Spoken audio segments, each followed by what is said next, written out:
خدا را اس خوش فہمی سے باہر آؤ، سنیوں باہر آ جاؤ.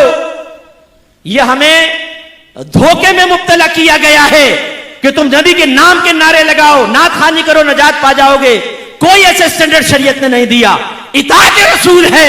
میں یہ نہیں کہہ رہا ہوں نعت خوانی غلط ہے، میں یہ نہیں کہہ رہا ہوں اس پہ ثواب ملے گا، یہ ثواب نہیں مل نو ثواب حاصل ہوگا، ثواب نہیں ملے گا یہ میں نہیں کہہ رہا ہوں. لیکن السلام علیکم ورحمۃ اللہ وبرکاتہ. دوستو، آج آپ لوگوں کے لیے ایک ایسا ویڈیو سامنے پیش کرنے والا ہوں جو نہ کہ آپ لوگ اس سے پہلے کبھی دیکھا ہے، بلکہ آج میں آپ لوگوں کو اس ویڈیو کو دکھاؤں گا. اور یہ بہت ہی پیارا ویڈیو ہے، بہت ہی اچھا ویڈیو ہے. تو دیکھتے ہیں، چلیے اس ویڈیو کو آگے اس کے بعد سے باتیں کریں. خدا را اس خوش فہمی سے باہر آؤ، سنیوں باہر آ جاؤ. یہ ہمیں دھوکے میں مبتلا کیا گیا ہے کہ تم نبی کے نام کے نعرے لگاؤ، نعت خوانی کرو، نجات پا جاؤ گے. کوئی ایسے سٹینڈرڈ شریعت نے نہیں دیا. اطاعت رسول ہے. میں یہ نہیں کہہ رہا ہوں نعت خوانی غلط ہے، میں یہ نہیں کہہ رہا ہوں اس پہ ثواب ملے گا، یہ ثواب نہیں مل نو ثواب حاصل ہوگا، ثواب نہیں ملے گا یہ میں نہیں کہہ رہا ہوں. لیکن ان سے مطمئن ہو کے سوچنا نبی کی مانو نہ مانو ہمیں جنت مل جائے گی. میدان معاشر میں پہنچیں گے تو فرشتے آئیں گے، حضور ٹنڈن سنی صاحب آپ یہاں کھڑے، جنت تو آپ کا انتظار کر رہی ہے. اور یہ مٹکتا ہوا جھومتا ہوا سیدھا جنت میں چلے جائے گا. مفتی صاحب لائن میں لگے ہوئے ہیں، یہ پپو نکل جائے گا وہاں پہ، کیونکہ ہر رات یہ نعت خوانیوں میں بیٹھا کرتا تھا. بھائی کل ہاتھو برہانکم ان کنتم صادقین، لائیے اگر آپ کے پاس دلیل ہے تو پیش کر دینا. سوائے آپ کے حسن زن کے کیا ہے؟ آپ کہیں گے جی ہمارا حسن زن ہے، اللہ کرم فرمائے گا. آپ کے حسن زن کی طرح تو کافر بھی حسن زن رکھتا ہے. ہندو بھی کہتا ہے بھی میرا حسن زن ہے، میری بتوں کی عبادت سے اللہ تعالیٰ میرے نجات دے گا. کرسچن بھی یہ کہتا ہے عیسیٰ علیہ السلام کو میں اللہ کا بیٹا مانتا ہوں، اللہ مجھے نجات دے گا. حسن زن پر فیصلہ نہیں ہوتا، ورنہ تو ہر ایک حق کہلائے. دلیل پر فیصلہ ہوتا ہے.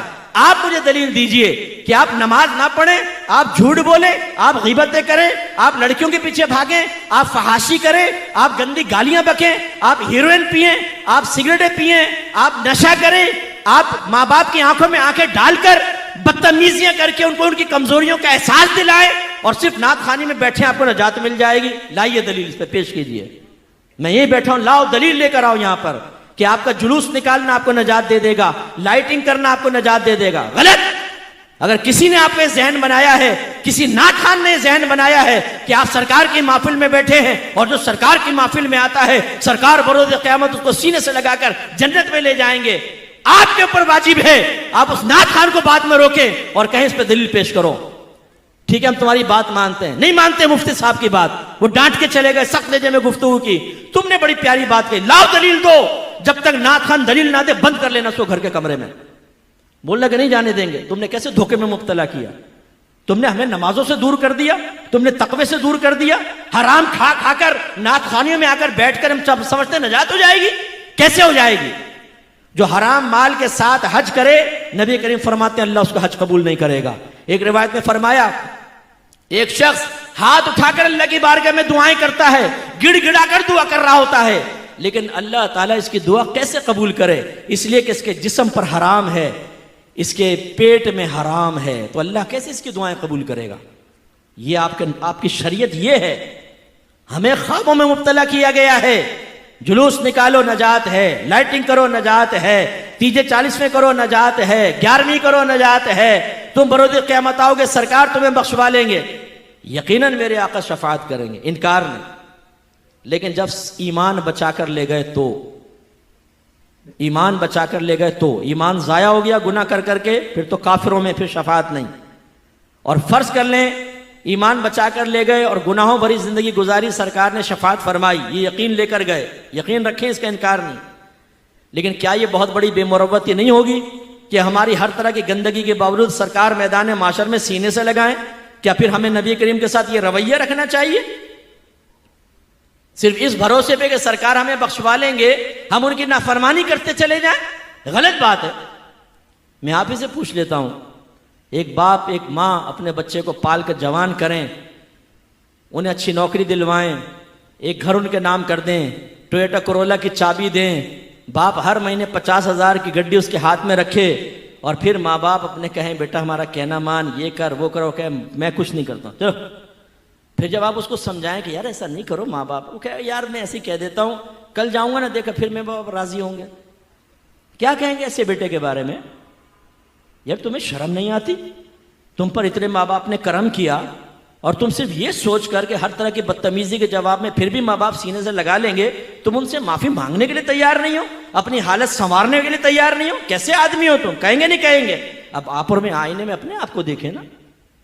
یہ میں اسی لیے دل جلاتا ہوں، جتنے نعت خان جن کو آپ نے دین کا ٹھیکیدار سمجھا ہوا ہے نا کہ یہ ہمیں جنت تک پہنچائیں گے، ان سے آپ شرعی مسائل معلوم کر لیں، ان تک کو پتہ نہیں ہوگا. ان کے گھر میں ان کے ازواج کو پتہ نہیں ہوتا ہے. سب کی بات نہیں کر رہا ہوں لیکن اکثر کو میں جانتا ہوں. ویسے آ کے ایسا آپ کے سامنے شعر پڑھیں گے جیسے دین اگر انہی کے ساتھ درس چل رہا ہے، ورنہ یہ نہ ہو تو دین ہی ٹھپ ہو جائے گا.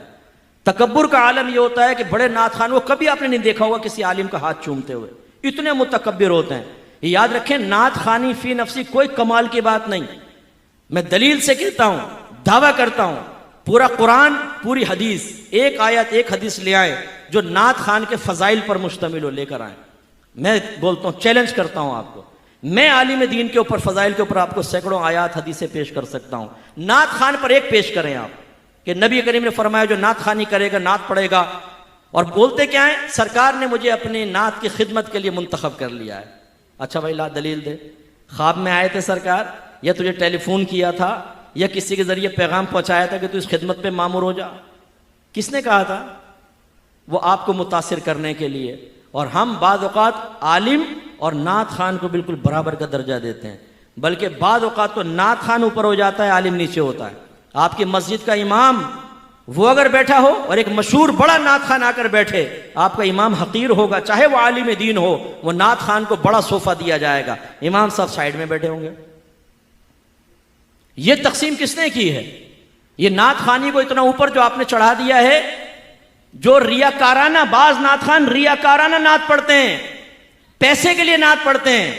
اگر آپ ان کو پیسہ نہ دیں، آپ بلائیں نعت خان کو، بولیں پیسہ ایک بھی نہیں دیں گے، آ جائے نا اللہ کے لیے پڑھنا، چل بھاگ جا گیا. میں نے ایک دفعہ فون کیا ایک نعت خان کو، ان کے اسسٹنٹ نے اٹھایا، میں نے نام نہیں ظاہر کیا، میں نے کہا فلاں ہیں؟ بولے وہ مصروف ہیں، آپ بولیں کیا کرنا ہے. میں نے کہا میں نے کہا چلو آزماتا ہوں. میں نے کہا ایک نعتیہ محفل رکھنی ہے، ان سے ٹائم لینا ہے. ہاں بتائیں، میں ان کے اسسٹنٹ ہوں. اچھا لے جاؤ. بڑا سخت اس نے رکھا ہوا نا. تو میں نے کہا کیا وہ کچھ پیسے سے بھی لیں گے؟ آپ کو کچھ بھی معلوم نہیں، ایک نعت خان اپنا ٹائم نکالے پیسے نہ لے. میں نے کہا اچھا بھائی مجھے پتہ نہیں تھا. کون ہیں آپ؟ میں نے کہا بھائی مفتی محمد اکمل کہتے ہیں. ارے مفتی صاحب آپ نے پہلے کیوں نہیں بتایا؟ یار تم ابھی تو ڈانٹ رہے تھے مجھے، تم مجھے ذلیل کر رہے تھے فون کے اوپر، ابھی میں نے نام لیا تو تم نے فوراً، اگر یعنی عام آدمی ہو تو ذلیل کرو اس کو جتنا مرضی، پیسے کے بغیر تم آتے نہیں ہو. پیسے لے کے استنجا خانے میں جا کے لفافہ گنتے ہو کتنے پیسے دیے، کم ہوتے ہیں تو آ کے لڑنا جھگڑنا شروع کر دیتے ہو. ان کو کوئی ثواب نہیں ملے گا جو پیسے کے لیے پڑھے. کسی نعت خان پہ بدگمان بھی نہ ہو. معذاللہ میں پرٹیکولر کو نعت خان کا نہیں کہہ رہا ہوں، لیکن میں ان لوگوں کے درمیان بڑا رہا ہوں. یو کے میں نے کتنے سفر کیے ہیں، یہ گاڑی میں سوتے رہتے ہیں نماز نہیں پڑھتے، جہاز میں سوتے رہتے ہیں نماز نہیں پڑھتے، لیکن وہاں جا کے جب نعت خوانی کریں گے ہوئی ہوئی ہوئی ہوئی لگتا ہے پورا دین کا درد ان کے اندر آ گیا، روئیں گے اور یہ اور رلا دیں گے پبلک کو، اور نماز پڑھیں گے نہیں. یہ نہیں کیا کر رہے ہو؟ اور آپ نے ان کو ہیرو بنایا ہوا ہے. جو بادشاہ نعت خان ہو اللہ کے لیے پڑھے، ان کی شناخت پہچان کو اتنی مشکل نہیں ہوتی، ان کو عزت ضرور دیں، کسی پہ بدگمانی بھی نہ کریں. لیکن میں آپ کو جو بات سمجھانا چاہ رہا ہوں وہ یہ کہ آپ اگر صرف اس خوش فہمی کی دنیا میں نعتیہ اشعار سن کر گم ہو گئے تو یاد رکھیں اس کا انجام بڑا دردناک ہے. معیار بنائیں اپنے نبی کی تعلیم کو، معیار بنائیں صحابہ کرام کو. بس آخری سوال، بیان ختم. یہ بتائیں کسی صحابی نے ایسا کیا کہ انہوں نے سارا دن نعت خوانی کی ہو، ساری رات نعت خوانی، اور بیٹھے بیٹھے سرکار کے یا رسول اللہ یا رسول اللہ یا رسول اللہ یا رسول اللہ کے تسبیحیں پڑھی ہوں اور نعرے لگاتے ہوں باہر نکل، غلام یہ رسول میں موت بھی قبول ہے، لیکن پھر نہ نماز پڑھی، نہ روزہ رکھا، نہ قرآن کی تلاوت، نہ جہاد پر گئے، نہ جماعت سے نماز پڑھی، اور وہ معذاللہ گناہوں میں لگے رہے. لیکن جب ان سے کہا گیا کہ آپ یہ کیا کر رہے ہیں تو کہا کہ دیکھو تسبیح تو پڑھتا ہوں سرکار کی، نعت خوانی بھی تو کر رہا ہوں، سرکار کے نام کے نعرے تو لگا رہا ہوں، تو نجات ہو جائے گی. ہے کوئی ایسی مثال؟ بولے ہے نہیں ہے نا؟ لیکن ہمارے ہاں ہیں. مثال نہیں، مثالیں ہیں. ہم خوش فہمی میں مبتلا ہیں. یہ محافل ضرور کریں، اللہ تعالیٰ اس پر ثواب بھی دیتا ہے. اگر اس کی رحمت جوش میں آئے تو بخشش و نجات کا ذریعہ بھی بن سکتی ہیں، لیکن گارنٹی نہیں ہے. اصل چیز معیار شرع کیا ہے؟ اطاعت رسول. تو میں گزارش کرتا ہوں اپنے قریبی جو مسجد میں عالم دین ہوں ان کے پاس جائیں، ان سے گزارش کریں، بلکہ کوئی کمیٹی والے ایسے ہوں، اور ہو سکتا ہے ہو بھی رہا ہو، میں ایک سجیشن دے رہا ہوں، اپنے کمیٹی والوں سے جا کر کہیں کہ ہماری مسجد میں فرض علوم کورس کا انعقاد کریں. ہمیں فرض علوم سکھائے جائیں جس میں عقائد بھی ہوں گے، احکام شرع بھی ہوں گے، گناہوں کی معرفت بھی ہوگی، وہ سیکھیے. اور اگر آپ کو، اور اپنے گھر کی بہنوں کو سکھائیے. اگر آپ کو کہیں پر بھی کوئی نہیں ملتا، میرا نمبر لے لیجئے گا، آن لائن کورس کر لیں، فرض علوم کورس کریں، اپنے گھر کی بچیوں کو کورس کروائیں، انتہائی امپورٹنٹ ہے. اور پھر اطاعت رسول کی طرف آئیں. اطاعت رسول کب ہوگی؟ جب آپ کو احکام رسول پتہ ہوں گے. اور احکام رسول کب پتہ چلیں گے؟ جب آپ سیکھیں گے. ایسے تو حکم آپ کے گھر میں تو نہیں آ جائے گا. آپ سیکھیں ذہن استعمال کرنے کے بارے میں کیا شرعی احکام ہے، آنکھوں کے بارے میں، ناک کے، زبان، ہاتھ، آپ کا ستر شرمگاہ، آپ کے پیر، پیسہ کمانے کے کیا احکام ہیں، پیسہ خرچ کرنے کے کیا ہیں، کرائے پہ چیز کو لینے دینے کے احکام کیا ہیں، تجارت کے کیا ہیں، انویسٹمنٹ کے کیا ہیں، یہ تمام، دوستی کرنے کے احکام کیا ہیں، دشمنی کرنے کے احکام کیا ہیں. جب آپ کی تمام چیزیں دائرۂ شریعت میں آ جائیں گی تو پھر آپ حقیقی عاشق رسول بنیں گے، ورنہ اس سے پہلے صرف زبانی دعوے ہیں یا حسن ظن ہے. تو دوستو امید کرتا ہوں آپ کو یہ ویڈیو پسند آیا ہوگا. تو ملیں گے نیکسٹ ویڈیو میں، تب تک کے لیے اللہ حافظ.